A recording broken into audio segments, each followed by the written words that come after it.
are living through dangerous times.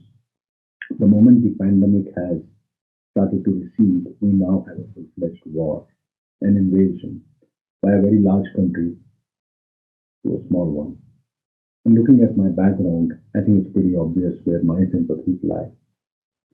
Now, thinking about it and considering what are the various things that the West can do, or maybe even Ukraine can do with the help of the West, without it escalating into a nuclear war, a World War III, I was reminded of what India did when the Chinese soldiers entered into its territory. We launched what we called a digital strike, where we actually banned many Chinese apps like TikTok or some of their more popular games. That was pretty limited in my sense. If we were to do a real digital strike, what if the West could actually weaponize perhaps the most powerful thing it has, technology? And to be more specific, the large tech companies, big tech. Here are the five things I think they could do to severely cripple Russia. Number one is perhaps sending in the infantry. Now, which basically means that you stop Netflix and you stop Spotify and you stop YouTube. And therefore, all these sources of entertainment go away. And I believe that number one has already happened.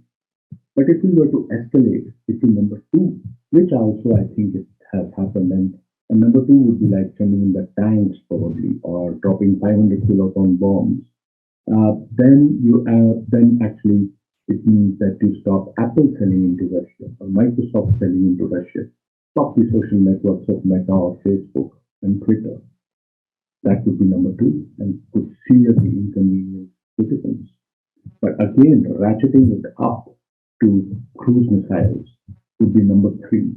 And that would actually mean going for the clouds, the top AWS and Azure and Google Cloud, and even Intel for that matter.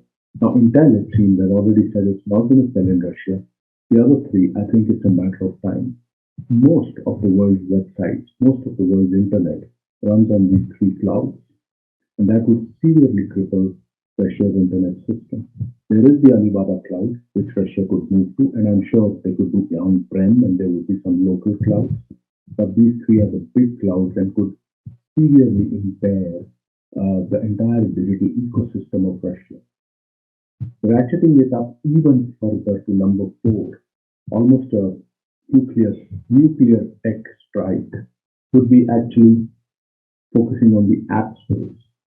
To think about disabling the Google App Store and the Google Play Store and the Apple App Store, and even Microsoft pulling the plug on Office 365.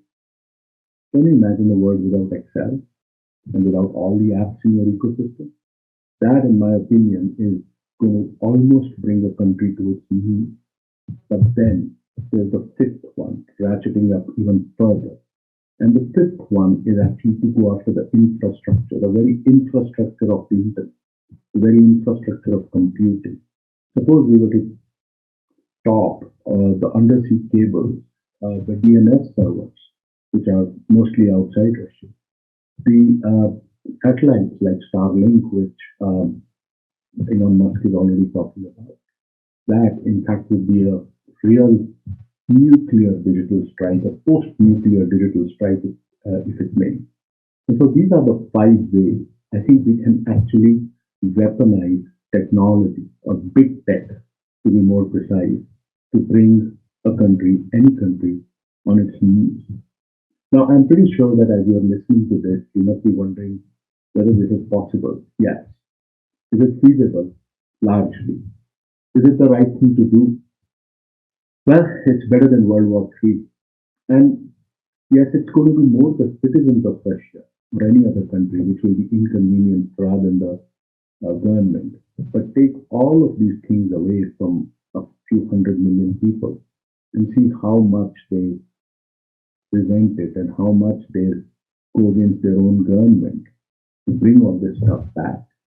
This has just been the first such digital strike as it may.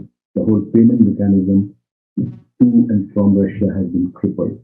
But I think there's a long, long way to go.